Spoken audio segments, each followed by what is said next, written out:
மாடத்தினை கொண்டு நடத்துகின்ற நெறிப்படுத்துகின்ற பெரியார்களை பணிந்து கொண்டு இந்த வைபவத்திற்கு வந்திருக்கின்ற பெரியார்கள் தனபாலசிங்கம் ஐயா அவர்களுடைய உறவினர்கள் மற்றும் ஊர் மக்கள் அனைவரையும் பணிந்து கொண்டு இந்த இடத்திலே நாங்கள் அன்னதானத்திற்கு முன்னாக சில விடயங்களை அறிய வேண்டிய தேவை எங்களுக்கு இருக்கின்றது. இன்று எங்களுடைய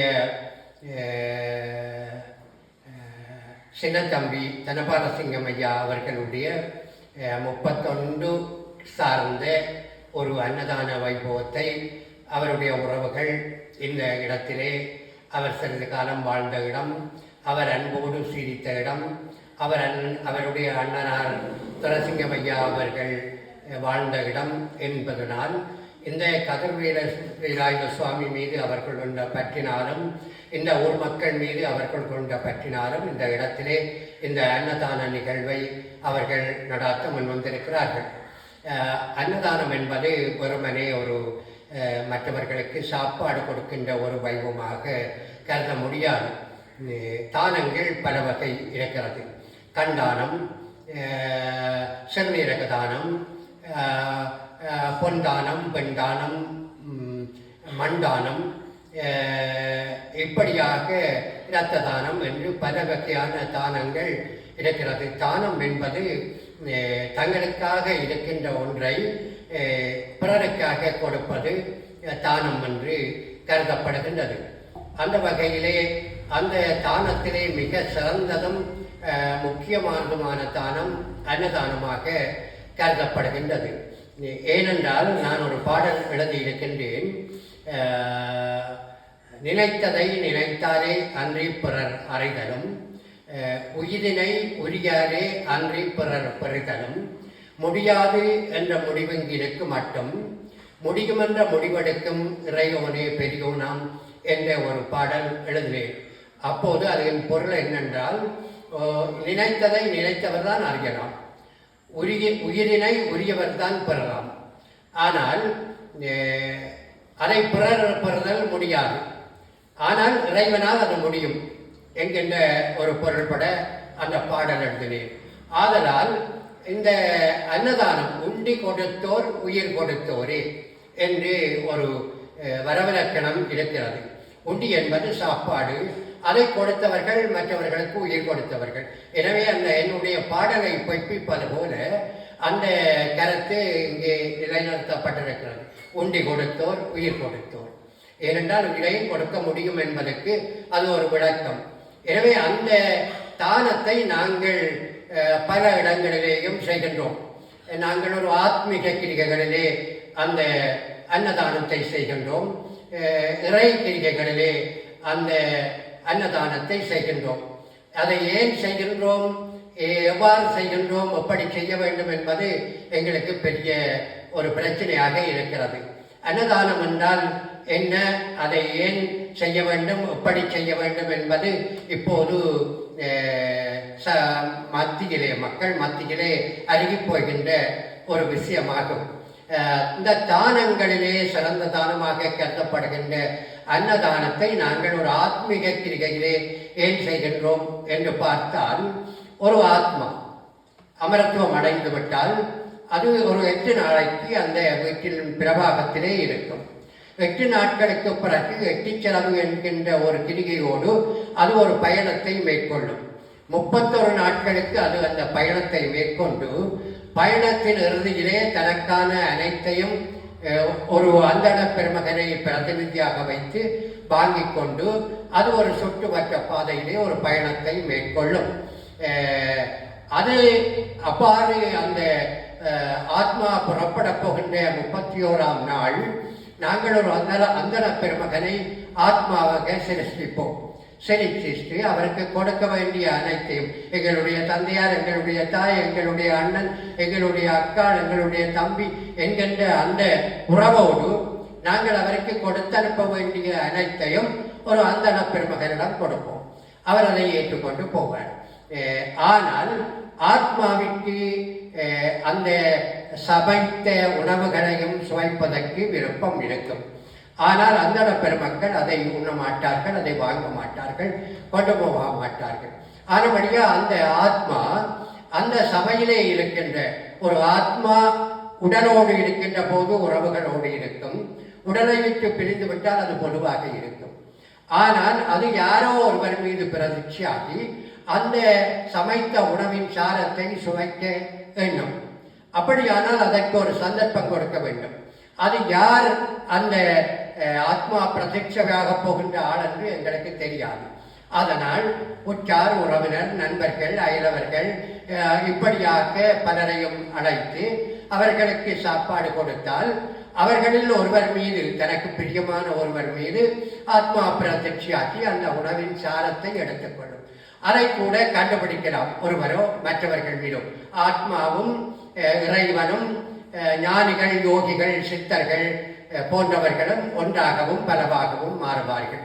எனவே அவ்வாறு அந்த ஆத்மா ஒருவர் மீதோ பலர் மீதோ பிரதிஷ்டையாகி அந்த சமைத்த உணவின் சாரத்தை உறிஞ்சி எடுத்துக்கொள்வார்கள். அருவமாக இருக்கின்றது, உருவமாக இருக்கின்ற ஒன்றை கவர்ந்து செல்ல முடியாது. ஆனபடியால் அவர்கள் அதன் சாரத்தை அங்கே அருவமாக இருக்கின்ற சாரத்தை எடுத்துக்கொள்வார்கள். அதை கூட நாங்கள் கண்டுபிடிக்கலாம்.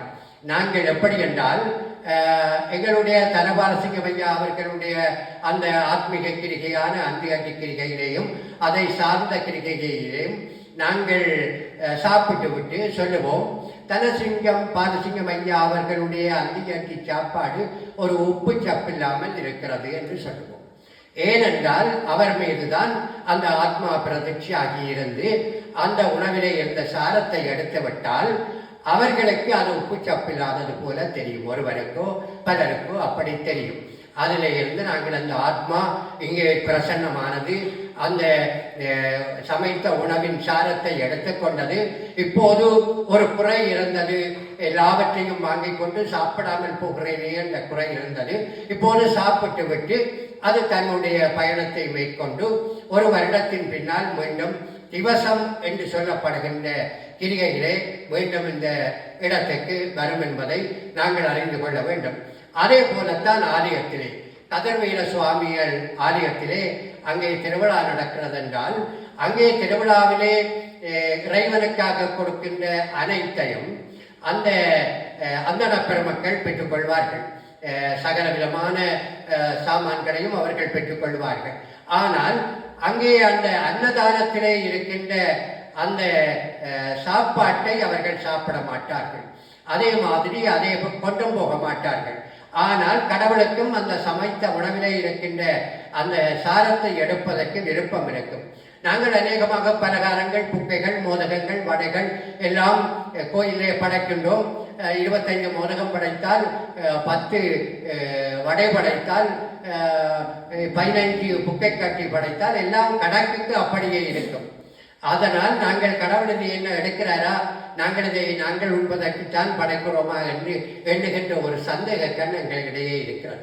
ஆனால் எவ்வாறு ஆத்மா ஒரு அருவ உருவமாகி ஒருவர் மீது பிரதிஷ்டையாகி அந்த சாரத்தை எடுக்கிறதோ அதே போல இறைவனும் யாரோ ஒரு அடியவர் மீது பிரதிஷ்டையாகி அந்த சமைத்த உணவின் சாரத்தை உண்பதற்கு இறைவனுக்கும் விருப்பம் இருக்கும். அவர் சாப்பிடுவார். அவர் யாரிலே இருந்து சாப்பிட்றார் என்று கேட்டால் அவரை கூப்பிட்டு தனியாக கௌரவப்படுத்தி அவருக்கு சாப்பாடு கொடுக்கலாம். ஆனால் அதில் யாரிலே இருந்து சாப்பிட போகிறார் கடவுள் என்பது எங்களுக்கு யாருக்கும் தெரியாது. அதனால் ஆலயத்திற்கு வந்திருக்கின்ற அடியவர்கள் அணியர்களையும் கூப்பிட்டு அந்த இடத்திலே அவர்களுக்கு கௌரவப்படுத்தி அவர்களை இருத்தி வாருங்கள் என்று அழைத்து தண்ணீர் கொடுத்து தண்ணீர் தெளித்து சாப்பாடு கொடுத்து போதுமா என்று கேட்டு பின்னால் அவர்களுக்கு கைகழுவ தண்ணி கொடுத்து அந்த சாப்பிட்ட கலைகளை இலைகளை நாங்களே எடுத்து அவர்களை திருப்தி பண்ணி அனுப்புவது அவர்கள் மீது பிரதிஷ்டையாகி இருக்கின்ற யார் மீது இறைவன் பிரதாட்சியாகி இருக்கின்றார் என்பது தெரியாது. அதனால் எல்லோரையும் அந்த உணவை உண்ண வைக்கின்ற போது யாரோ மீது அல்லது பலர் மீது அவர் பிரதட்சியாகி இருந்து அந்த உணவை சாப்பிட்டு போட்டு போவார். அதை கூட நாங்கள் கண்டுபிடிக்கலாம். அந்த அன்னதானத்திலே சாப்பிட்டு விட்டு போனவர்கள் அந்த சொல்வார்கள், இது கதிர்வேலாயுத சுவாமிகளுடைய அன்னதானம் ஒரு உப்பு சப்பில்லாமல் இருக்கிறது என்று சொல்லுவோம். ஏனென்றால் அதனுடைய சாரத்தை கடவுள் எடுத்து விட்டார். அதனுடைய அந்த எச்சம் தான் எங்களிடம் இருக்கிறது. அது கூட ஒரு சுகம்தான், ஒரு சுவைதான். ஆனாலும் உப்பு சப்பில்லாமல் இருக்கிறது என்று சொல்வார்கள். ஏனென்றால் அதன் சாரத்தை அவ்வாறு சொல்பவர்கள் மீது கடவுள் பிரதட்சி ஆகி இருந்து அதை எடுத்து விட்டார் என்பதுதான் பொருள். எனவே கண்ணுக்கு ஒன்று தெரியவில்லையே என்பதற்காக காரியம் ஒன்று நடக்கவில்லை என்று நாங்கள் எண்ணக்கூடாது. எனவே எல்லா கர்மங்களும் மறை பொருளாகவும் நிசமாகவும் நடந்து கொண்டே இருக்கிறது. இந்த விண்வெளியை பாருங்கள், எத்தனையோ அந்த செய்திகள், எத்தனையோ திரைப்படங்கள், எத்தனையோ மெசேஜ்கள், எத்தனையோ எல்லாம் இந்த வானத்திலே நிறைந்திருக்கிறது. ஏதாவது ஒன்றாவது எங்களுடைய கண்ணுக்கு தெரிகின்றதா என்றால் ஒன்றுமே தெரியவில்லை. தற்செயலா ஒரு பட்டம் பறக்கிறது என்றால், ஒரு காகம் பறக்கிறது என்றால், ஒரு பருந்து பறக்கிறது என்றால் தெரியும். மற்றும் இந்த உலகத்திலே இருக்கிற எதுவும் பானத்திலே எங்களுக்கு தெரியவில்லை. அதே போல இறைவன் பிரதிட்சி ஆவதும் ஆத்மா பிரதிட்சி ஆவதும் எங்களுக்கு தன்னுக்கு தெரியாவிட்டாலும் அது முற்றிலும் உண்மை என்கின்ற ஒரு விடயமாகும். ஆனால் இந்த அன்னதான நிகழ்வு நாங்கள் இறை கிரிகைகளிலேயும் ஆத்மீக கிரிகைகளிலேயும் வழங்குவது ஒரு அற்புதமான சிறந்த இந்துக்களினுடைய பண்பாடும் பாரம்பரியமுமாகும்.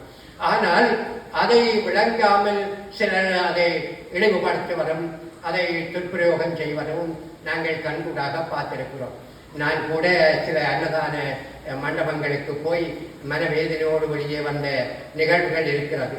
ஒரு முறை நான் ஒரு அன்னதானத்துக்கு போய் ஒரு தாயாரோடு நிலத்திலே பக்கத்திலே அமர்ந்திருந்தேன். அவர் எனக்கு சொன்னார், தன்னுடைய கணவனுக்கு புற்றுநோய், அவருக்கும் சாப்பாடு கொண்டு போக வேண்டும், நானும் சாப்பிட்டு போட்டு போக வேண்டும், நானும் கணவனும் தான் வீட்டிலே இருக்கிறோம் என்று அந்த அம்மையார் சொன்னார். சொல்லிவிட்டு அவருக்கு சபை வைத்து முடிந்ததும் ஒரு ஷாப்பிங் பேக் எடுத்து அந்த இடையிலே உள்ள சாப்பாட்டை அவர் அந்த பேக்கிலே போட்டார். நான் உதவி செய்தேன், பேக்கை பிடித்தேன். அவர் போட்டார். போட்டுவிட்டு, தம்பி இதில் வைக்கும் சாப்பாடு என்று தான் சாப்பிடுவதற்காக கேட்டார். அந்த சபை வைத்தவரை பார்த்துவிட்டு அந்த ஷாப்பிங் பேக்கில் போட்ட உணவை பறைத்து கொண்டு போய் முத்தத்திலே எறிந்து விட்டார். காகங்களும் நாய்களும் தின்கின்றது. அவனுக்கு கண்ணிலே இருந்து சில கண்ணீர் துளிகள் விழுந்து கொண்டிருந்தது. நான் சொன்னேன், கவலைப்படாதீர்கள், உலகம் அப்படித்தான் இருக்கிறது, நீங்கள் இந்த சாப்பாட்டை சாப்பிடுங்கள், உங்களுக்கு கணவனுக்கு கொண்டு போக வேண்டிய சாப்பாட்டை நான் வாங்கி தருகின்றேன் என்று சொல்லிவிட்டு நான் வழியிலே எழும்பி போய் நின்றேன். மேற்கொண்டு அங்கே சாப்பிட எனக்கு விருப்பமில்லை, வழியிலே போய் நின்றேன். அப்போது பலரிடமும் கேட்டேன், ஒரு ஷாப்பிங் பேக்கில் கொஞ்சம் சாப்பாடு போட்டு தாருங்கள் என்று. அதற்கு ஒருவர் முன்வரவில்லை. அங்கே ஒரு சானிட்டரி இன்ஸ்பெக்டர், சுகாதார பரிசோதகர் வந்து கேட்டார், ஏன் இருக்கிறீர்கள் என்று. நான் நம்பி கொஞ்சம் சாப்பாடு வாங்கி கொண்டு போக இருக்கிறேன், மனைவிக்கு கொடுப்பதற்கு, அதுதான் தாமதித்திருக்கிறேன், வாங்கி கொண்டு போங்கள் என்று. இல்லை, அதை நீங்கள் நிற்கிறீர்களாம், நீங்கள் போன அப்புறம் தான் தரலாம், ஷாப்பிங் பேக்கிலே கொடுத்தால் நீங்கள் அனுமதிக்க மாட்டீர்கள் என்று சொல்கிறார்கள் என்று சொன்னேன். அவர் உடனடியே உள்ள போன்னு ஒரு ஷாப்பிங் பேக்கிலே கொஞ்சம் சாப்பாட்டு எடுத்து கொண்டு எனக்கு தந்தார். நீங்கள் கொண்டு போங்கோ, நீங்கள் இதில் இருக்க வேண்டாம், நீங்கள் கொண்டு போங்கோன்னு சொன்னார். நான் ஒரு தூணுக்கு பக்கத்திலே மறைந்து நின்று அந்த அம்மையார் சாப்பிட்டு விட்டு வழியே வந்ததும் அந்த ஷாப்பிங் பேக்கோட உள்ள சாப்பாட்டை அவர்களை கொடுத்து கொண்டு போய் சாப்பிடுங்கள் என்று சொன்னேன். எனக்கு ஒரு திருப்தியால் வயிறு நிறைந்திருந்தது. நான் வந்து ஏன் சொல்கிறேன் என்றால், எல்லா இடமும் அப்படியல்ல. அந்த அன்னதானத்தின் மகிமையையும் அன்னதானம் செய்ய வேண்டிய முறையையும் புரிந்து கொள்ள முடியாததால் இவ்வாறெல்லாம் நடக்கிறது. இன்னும் ஒரு பிரபல்யமிக்க ஆலயத்திலே போய் நான் அன்னதானத்துக்கு அமர்ந்திருந்தேன். எனக்கு பெரிதாக பெரிய போய் இடங்களிலே உள் பக்கமாக இருந்து சாப்பிட விருப்பமில்லை. சபையோடு சபையாராக நான் அமர்ந்திருந்தேன். ஆனால் முன்பக்க வரிசைக்கு சாப்பாடு வைத்து கொண்டு வந்த இளைஞர் ஒருவர் பின்பக்கமாக வந்து என்னுடைய சாப்பாட்டின் நடுவிலே தன்னுடைய காலை வைத்துவிட்டு அவர் துள்ளி ஓடி போய் காலிலே இருக்கின்ற சோத்தை உதறி கொட்டுகிறாரே ஒழிய, எனக்கு வேறு சாப்பாடு தர வேண்டும், வேறு சாப்பாடு வைக்க வேண்டும், தவறுதலாக உடக்கிவிட்டேன், மன்னித்துக் கொள்ளுங்கள், இப்படியான வார்த்தைகளை அவர் பிரயோகிக்கவில்லை. இவர் சாப்பிடத்தான் வேணும், அந்த மாதிரி அவர் நடந்து கொண்டார். நானும் சாப்பிட்டேன். ஆலய சாப்பாடு சரி, ஒரு அடியவருடைய கால் பட்டால் படத்துக்கு சாப்பிட்டுள்ளனர். இப்படியே சில இடங்களிலே அன்னதானங்கள் கொச்சைப்படுத்தப்படுகின்றது. எனவே அன்னதானம் என்பதும் அதன் மகிமையும், அதிலே வருபவர் ஒருவர் இறைவனுடைய பிரதிநிதி என்றும் அதிலே வருபவர் ஒருவர் ஆத்மாவினுடைய பிரதிநிதியும் என்றும் எண்ணிக்கொள்ளுகின்ற அந்த தன்மை ஏற்பட்டால் அதை மிக கவனமாக கையாள்வார்கள். அது எப்போது அநேகம் பூஜ்யமாகவே இருக்கிறது. சன்னதியான ஆசிரமத்துக்கு போனால் அங்கே அன்னதானம் கொடுக்கின்ற முறையை பார்த்தீர்களானால் மிக அற்புதமான ஒரு முறையாக இருக்கின்றது. இன்னும் ஒன்று என்னவென்றால், இந்த மகேஸ்வர பூசை என்று அன்னதானத்தை சொல்லுகின்ற வழக்கம் ஒன்று இருக்கிறது. மகேஸ்வரன் என்றால் யார்? படைத்தல் தொழிலை செய்பவர் பிரம்மா, காத்தல் தொழிலை செய்பவர் விஷ்ணு, அழித்த தொழிலை செய்பவர் உருத்திரன், அருளல் தொழிலை செய்பவர் மகேஸ்வரன், மறைத்தல் தொழிலை செய்பவர் சதாசிவன். எனவே இந்த அருளை தொழிலை செய்கின்ற மகேஸ்வரனுடைய பெயரால் இந்த அன்னதானம் நடைபெறுகிறது. மகேஸ்வர பூசை என்று அதற்கு ஒரு பொருள். மகேஸ்வர பூசை என்றால் மக்களை, அடியார்களை மகேஸ்வரனாக, பிரம்மா விஷ்ணு உருத்திரன் மகேஸ்வரனாக நாங்கள் அடியார்களை கருதி அவர்களுக்கு ஒரு பூசை செய்கிற வழக்கம் இருக்கிறது. இறைவனுக்கான பூசையை, ஆத்மாக்களுக்கான பூசையை எல்லாம் அந்தன பெருமக்கள் செய்வார்கள். ஆனால் அடியார்களுக்கான ஒரு பூசையை, அதை மகேஸ்வர பூசையாக கருதி நாங்கள் செய்ய வேண்டும், அதை மக்களே செய்ய வேண்டும். அந்த பூசை தான் இந்த அன்னதானம் என்று கருதப்படுகின்றது. எனவே அந்த மகேஸ்வர பூசை ஆத்மீக கிரிகைகளிலேயும் நடக்கும், இறை கிரிகைகளிலேயும் நடக்கும். எனவே அதை மகேஸ்வரனுடைய பூசை என்று கருதி அங்கே அன்னதானத்தில் கலந்து கொள்பவர்களும் அன்னதானத்தை வழங்குபவர்களும் கருத்திலே எடுத்துக்கொள்வார்களானால் அது சிறப்பான ஒரு அம்சமாகவும் சிறப்பான ஒரு செய்தியாகவும் ஒரு சிறப்பான கைங்கரிகமாகவும் இருக்கும். வெறுமனே ஊரில் இருக்கின்ற மக்கள் சிலரை கூப்பிட்டு அன்னதானம் என்று நாங்கள் கொடுத்துவிட்டு வெறுமனே விட முடியாது. அவர்கள் மீது இறைவனை பிரதிட்ச பண்ணி, ஆத்மாவை பிரதிட்ச பண்ணி, அவர்களுக்கான ஒரு மகேஸ்வரனுடைய பூசையை, இந்த மண்டபத்தை கூட நான் ஒரு மண்டபம், ஒரு அன்னதான மண்டபம் அல்லது ஒரு கலாச்சார மண்டபம் என்று கருதவில்லை. இது ஒரு மகேஸ்வரனுடைய பூசை நடக்கின்ற மகேஸ்வரனுடைய கோயில் என்றுதான் கருதுகின்றேன். மகேஸ்வரனாக மக்களை கருதி அவர்களுக்கு ஒரு பூசை செய்கின்ற மண்டபம் மகேஸ்வரனுக்குரிய ஒரு ஆலயமாக கருதப்பட வேண்டுமே ஒழிய அது ஒரு கலாச்சார மண்டபம், அன்னதான மண்டபம் என்று கருதுவதற்கில்லை. நாங்கள் மகேஸ்வரன்கள், எங்களை இங்கே சிலர் அழைத்து எங்களுக்கான ஒரு ஆத்மா திருப்தி அடையும்படியாக எங்களுக்கான அந்த உணவுகளை பரிமாறி அதை எங்களை அன்போடு பராமரித்து அவர்கள் செய்வது ஒரு மகேஸ்வரனுக்கு நாங்கள் அனைவரும் செய்கிற ஒரு பூசையாக கருதப்படுகிறது. எனவே இந்த அற்புதமான இந்த வைபவம், இன்று நடக்கின்ற இந்த வைபவம், இந்த செவ்வாய்க்கிழமை, செவ்வாயும் வெள்ளியும் இந்த மண்டபத்திலே அன்னதான நிகழ்வுகள் நடக்கின்றது. எனவே அந்த நிகழ்வுகளுக்கு முன்னால் பெரியார்களை, ஒரு அறிஞர்களை, இறை சிந்தனை உள்ளவர்களை அழைத்து சில வார்த்தைகளை சொல்லிவிட்டு பின்னால் அன்னதானத்தை வழங்குவது அவர்களுக்கு ஒரு திருப்தியை ஏற்படுத்தும். சன்னதியான ஆசிரமத்திலேயும் அப்படித்தான். முதல் ஒரு உரை, அதற்கு பின்னால் ஒரு கலை நிகழ்ச்சி, அதற்கு பின்னால் தான் உங்கள் எல்லோரையும் மகேஸ்வரனாக கருதி உங்களுக்கு இலை வைத்து சாப்பாடு போட்டு வடை வைத்து வெற்றிலை வைத்து காசு வைத்து தண்ணீர் வைத்து உங்களுக்கு தீபம் காட்டி அதற்கு பின்னால் உங்களுடைய சாப்பாட்டில் சிறிதளவை எடுத்து அவர்கள் பசுமாட்டுக்கு வைப்பதற்காக எடுத்து அதற்கு பின்பு எல்லோரும் சாப்பிடுங்கள் என்று சொன்ன பின்னால் உங்களை மகேஸ்வரனாக கருதி ஒரு மகேஸ்வர பூசை நடக்கின்ற இடம் அந்த சன்னதியான ஆசிரமம்.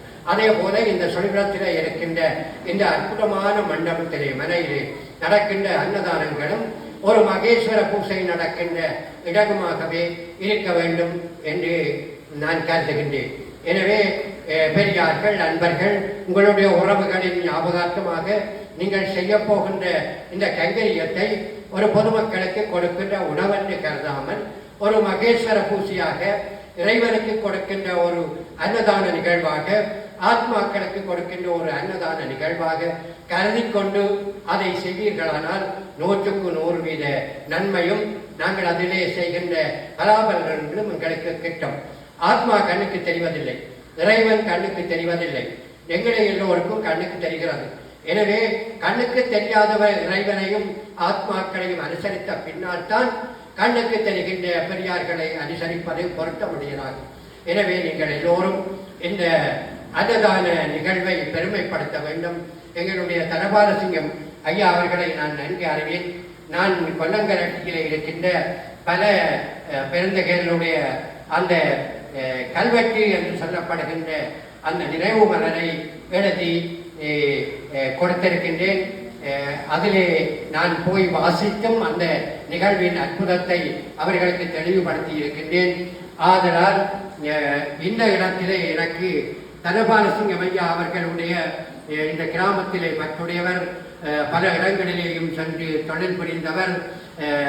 கிருபானந்த வாரியார் அவர்கள் விமானத்தில் பறக்கின்ற போது அமரத்துவம் அடைந்தது போல இவரும் தன்னுடைய 84 85 வயது சரியாக எனக்கு தெரியவில்லை, அதிலே அவர் மலையகத்துக்கு சென்று மலையகத்தின் சிறப்புகளை தன்னுடைய உறவுகளுக்கு காட்டிவிட்டு மலையின் மீது முருகப்பெருமான் நின்றது போல அங்கே அமரத்துவம் அடைந்தது ஒரு சிறப்பு அம்சமாகும்.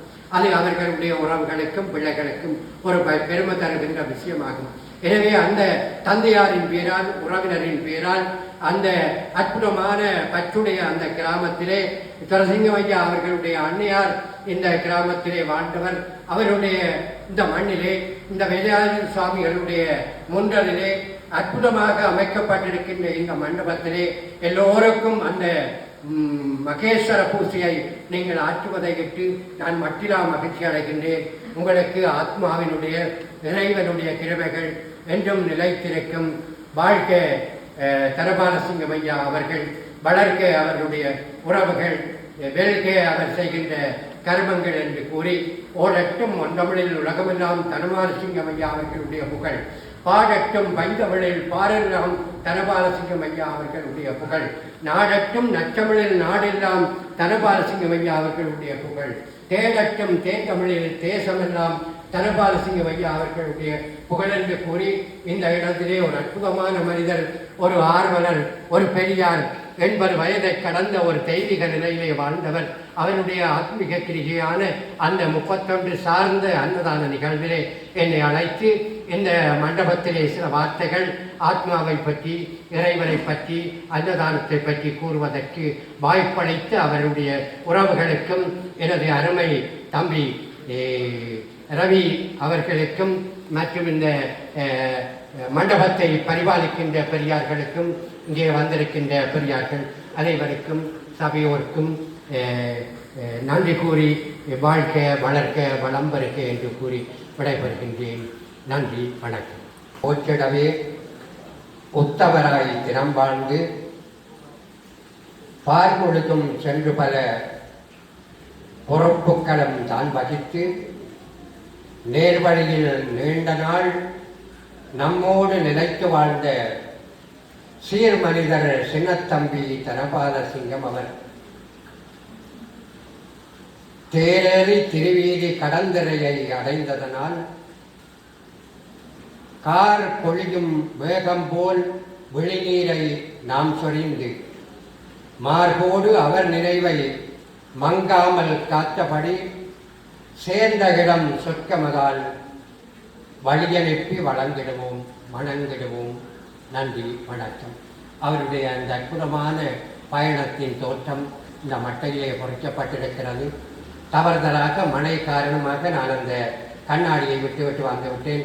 அல்லது அவருடைய அந்த அற்புதமான மலர் நான் எண்ணுகின்றேன் அவருடைய மகன் இதை யாத்திருப்பார் என்று எண்ணுகின்றேன். மிக அற்புதமாக விநாயகருடைய படம், முருகனுடைய படம், திதிவெண்பாக்கள், அவருடைய அந்த படம் ஆளுமை மிக்க அந்த இதயத்தில் அப்பளக்கற்ற ஓர் திருவுருவப் படம் மற்றும் சமர்ப்பணம் மற்றும் இங்கே பஞ்சபுராணங்கள், அதைத் தொடர்ந்து அவருடைய வாழ்க்கை வரலாறு, அதைத் தொடர்ந்து இன்னும் பல விடயங்கள், அவருடைய இரங்கல், அவருக்கான இரங்கல், வேறு உறவுகள் மற்றபடி பெரியார்கள் கொடுத்த இரங்கல்கள் என்று பல விடயங்கள் பொறிந்திருக்கிறது.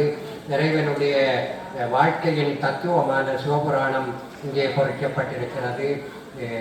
மிக அற்புதமாக அந்த கந்த சஷ்டி கவசம் இங்கே கந்தனுடைய ஆலயத்தின் முன்னால் நடக்கின்ற அந்த வைபவத்திலே இந்த நினைவு மலரிலே அந்த கந்த சஷ்டி கவசம் பொறித்திருப்பது மிக பொருத்தமான ஒரு விடயமாக அமைகின்றது.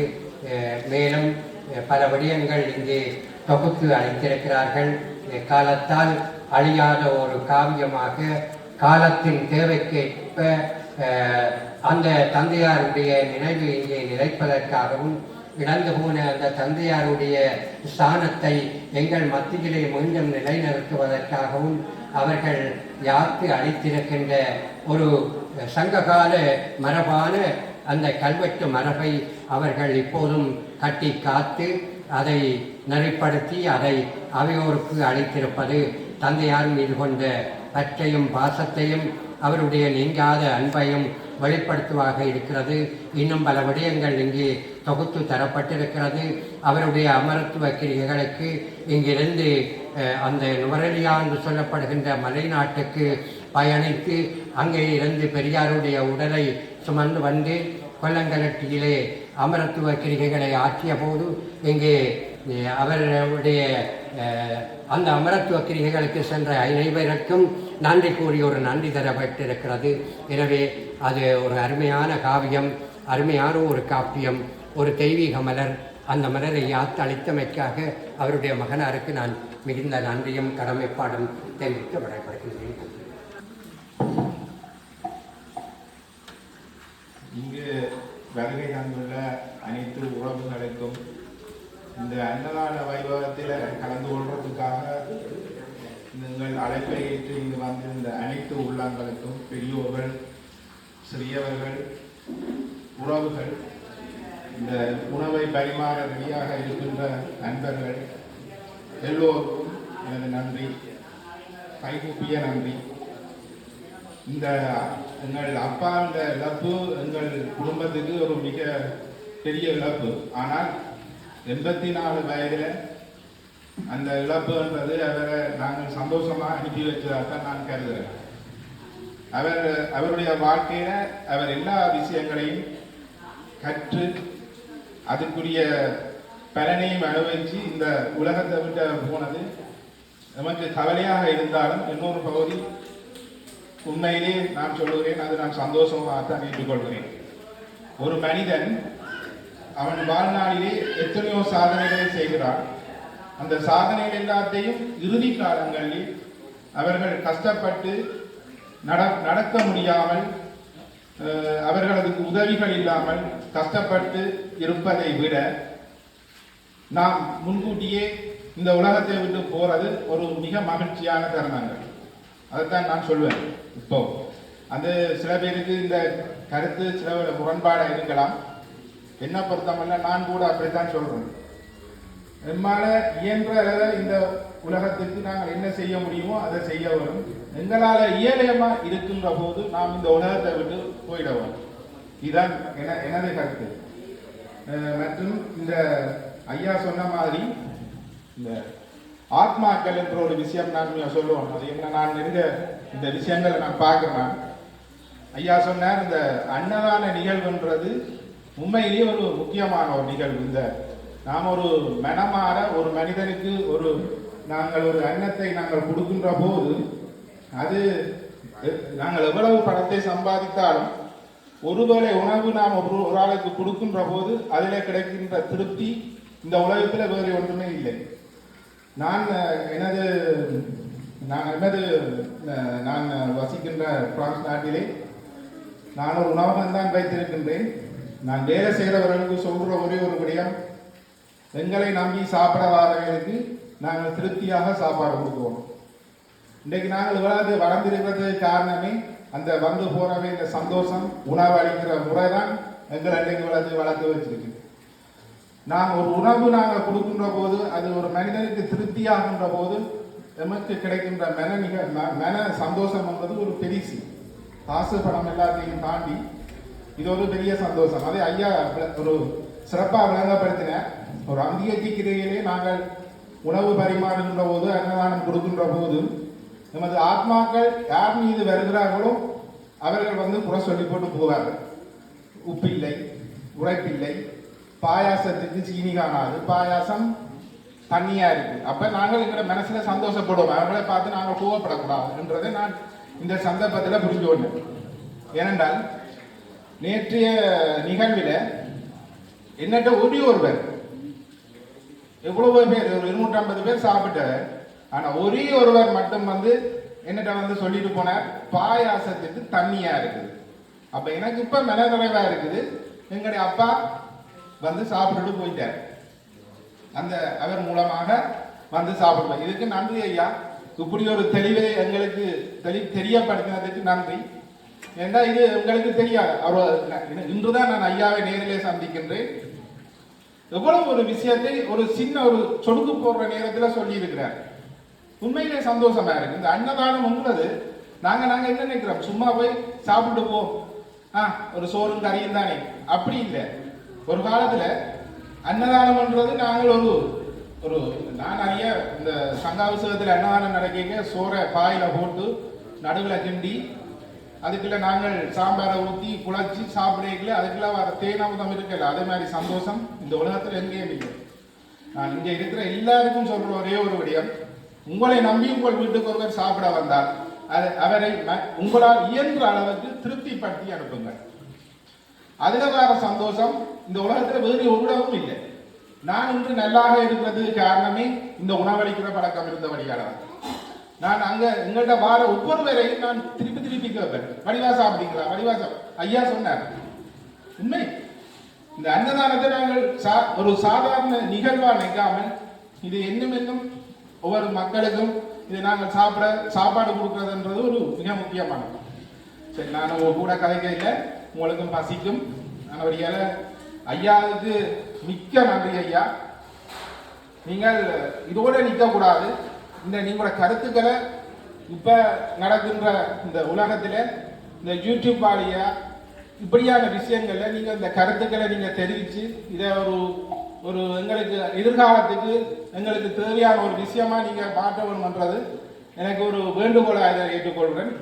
ஏனென்றால் நீங்கள் பாட்டுகள் எல்லாம் வெளியிட்டு இருக்கீங்க, எனக்கு தெரியாது, உங்களையும் எனக்கு தெரியாது, இன்றுதான் நான் அறிமுகமாகிறேன். ஆனால் நீங்கள் எனது அம்மாவின் அந்த டிகிரி கல்வெட்டு வாசித்ததாக அண்ணா சொன்னார். மிக்க நன்றி ஐயா, என்றும் உங்களை நான் மறக்க மாட்டேன். இன்று வந்த எல்லோருக்கும் மிக்க நன்றி. வடிவா சாப்பிட்டு திருப்தியா போங்க, குறை இருந்தா சொல்லுங்க, அப்பதான் நான் எங்க அப்பா வந்திருக்கிறார் என்றதை நான் உணர்வேன். நன்றி.